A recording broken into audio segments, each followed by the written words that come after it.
Hello everyone, welcome back to another UK film review video review.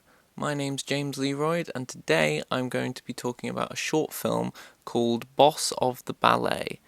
It is not a contemporary short film, it's a film that was produced in 1989. Under what contexts exactly, I'm not certain, so the director, Lindley Farley, I reviewed another one of their films called The Bull's Night Out.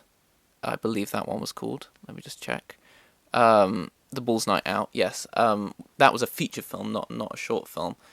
And both of these films, were produced in the late 80s, and only just now, I suppose, being put out there on the internet for people to discover.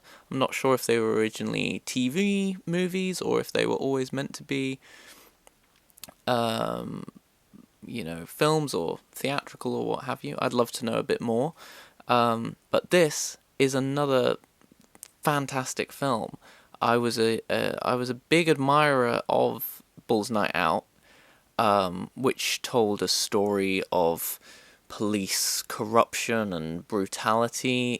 Both of these are New York City movies, and that film, was very dark, very naturalistic and dark, and it was about sort of ex-cops who are, almost go sort of crazy with this kind of assaultive sense of vigilantism in their, later years. And that's a fascinating movie. This film, not a feature film, is a comedy that runs at about 30 minutes. And yet, despite being a comedy, it feels very, very similar to Bull's Night Out. Because of the realism of the New York City environment, the nature of the coverage and the style of filmmaking that's being implemented, the kind of language of this kind of filmmaking just speaks to me so completely. And yeah, I'm delighted to say that this is another fantastic watch. So it tells the story of two garbage men who are chatting one day, and it turns out that one of them is about to go to a ballet recital.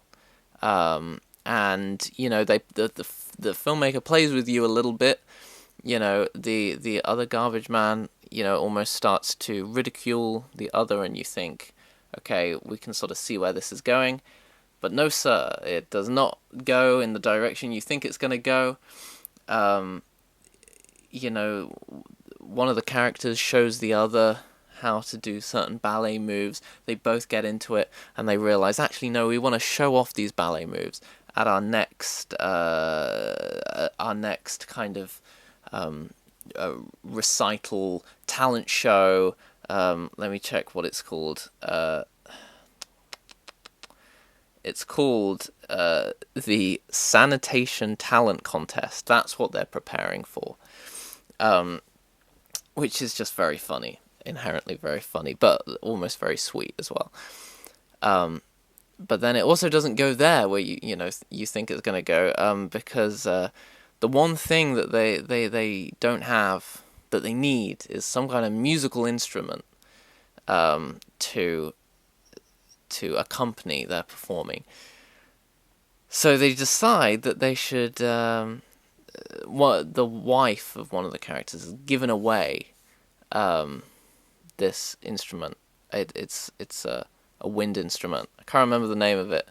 But they decide that they're going to break in to the house of the person who now possesses this instrument and steal it back. It is a very, this film was made, I guess, if it was produced in 1989, it was produced 7 years before Fargo, and around the time that the Coen brothers were just starting to get their start. However, the manner in which crime comedy is conveyed is so ahead of its time, is so feels so lived in and so naturally hilarious that you can easily draw parallels from this movie to a film like Fargo, specifically the Peter Stormare, Steve Buscemi storyline of Fargo. And, there's an argument to be made that Fargo is, a top 10 best movie of all time. So if that's not a compliment for this film, I don't know what is. But yeah, the film is called Boss of the Ballet, and it's an incredibly impressive piece, not just on this kind of humor level, but also on a technical level. I mean, when you're watching it now online, you can tell it's sort of like. I love the texture and format of the film, but it's been shot either with videotape or with like sort of 16 millimeter kind of transfer to onto videotape. Maybe I don't necessarily know enough about the context of this production to fully say, but you sort of understand the kind of texture and format I'm talking about. But I love looking at that kind of image, and the directing is pretty outstanding. Also because of how restrained it is. I love the amount of two shots and restrained wide shots that let the two actors just interact with one another, just bounce off each other. And so the humor comes off so much better because it's just about the behavioral aspect of these individuals, and then the screenplay, which is again really superb. So what places it above your average comedy is the addition of very classical filmmaking technique, and also a sort of sense of, almost kind of a social realism in terms of how it depicts New York City, how it depicts working people, and yeah, just how one kind of interacts with their environment. And the decision to shoot on location elevates that to another level. And yeah, so I would really highly recommend this film. It's always almost a sort of bittersweet feeling when you find a film like this, which is, has no sort of cultural presence now, and maybe was even sort of undiscovered at the time.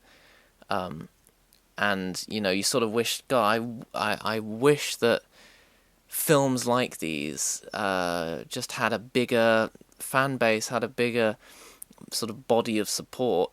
And yet it's also incredibly thrilling to receive a film like this from someone who just wants to submit it, maybe spark up a bit of a reception for it, a bit of a reclamation, and get some people talking about it. And I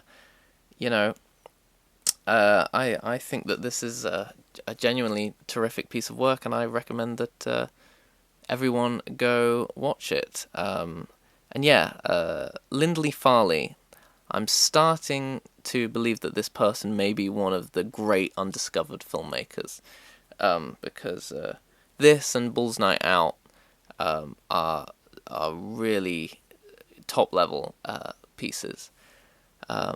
So yeah, that's my review of The Boss of the Ballet.